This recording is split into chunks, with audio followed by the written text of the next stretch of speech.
My dad built a lot of stuff in his free time. If he wasn't watching fly fishing or reading Tom Clancy novels, he was carving something.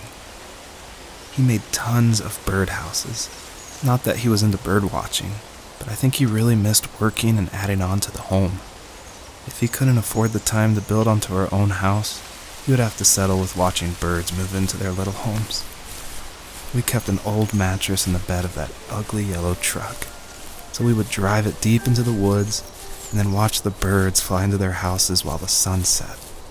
Usually it was accompanied by venison jerky or a cold Coke, but not a lot of talking, which is how we both liked it.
We were happiest underneath the evergreens.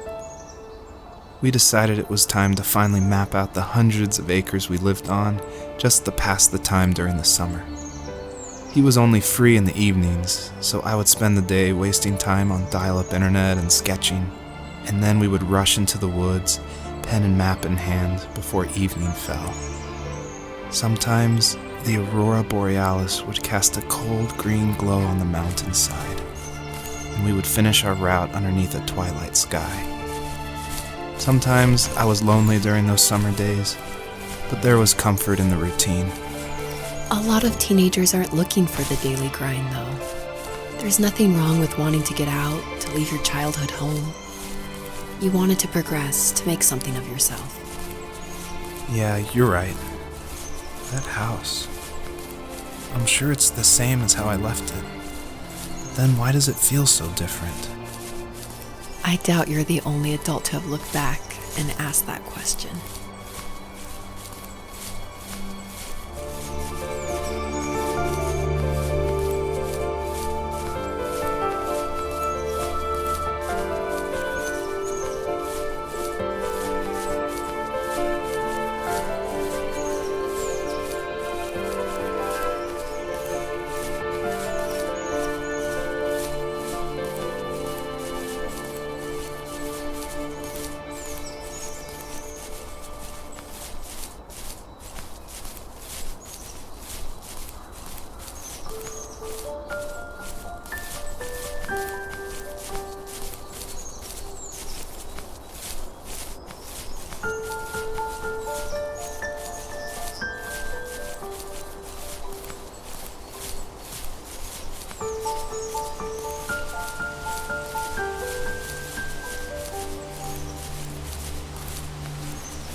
On our property, there were old abandoned pieces of a shed and car long left unused. I used to ask him all the time who those people were that left all this junk, and I'm sure he got so tired of hearing it that he made up some elaborate stories how a brown bear ate them and haunted the woods afterwards. What's funny is I think it made those people seem more real. Growing up thinking they were still hanging out like they couldn't say goodbye. I used to tell my friends how I could swear I saw spirits move near the water, and that always freaked them out. I guess it didn't bother me, because the way I saw it, they were normal people with old cars and sheds, just trying to figure out how to survive and be happy in the middle of nowhere. It was a cool thought that they didn't want to leave, but I was a weird kid. Well, you had good company since those ghosts like living in a place where they were brutally devoured.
Even at my most distant, at the times when I detested him the most, he kept reaching out.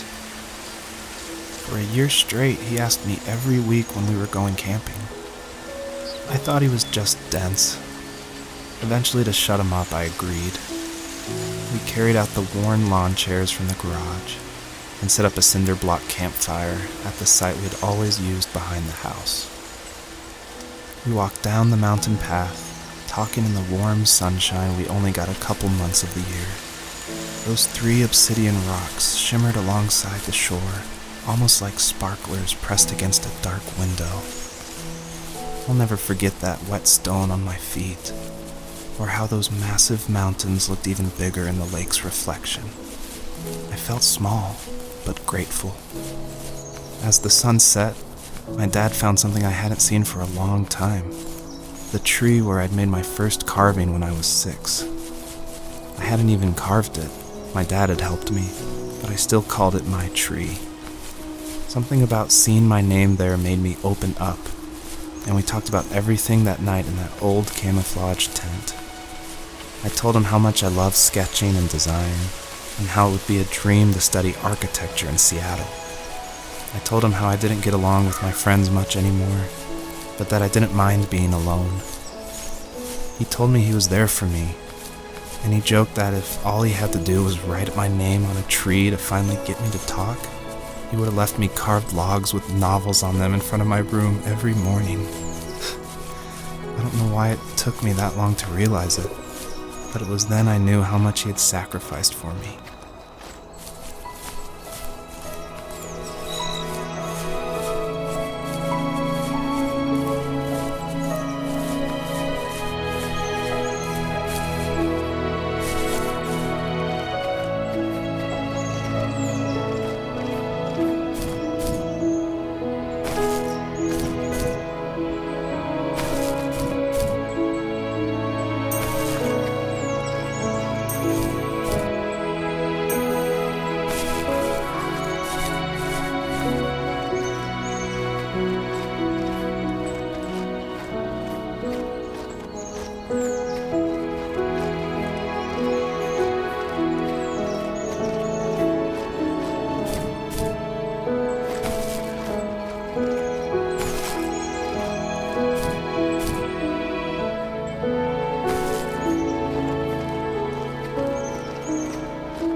Perpetrator stood nearby, unfazed, like nothing was wrong. My dad is dead, and he's never coming back, Rachel.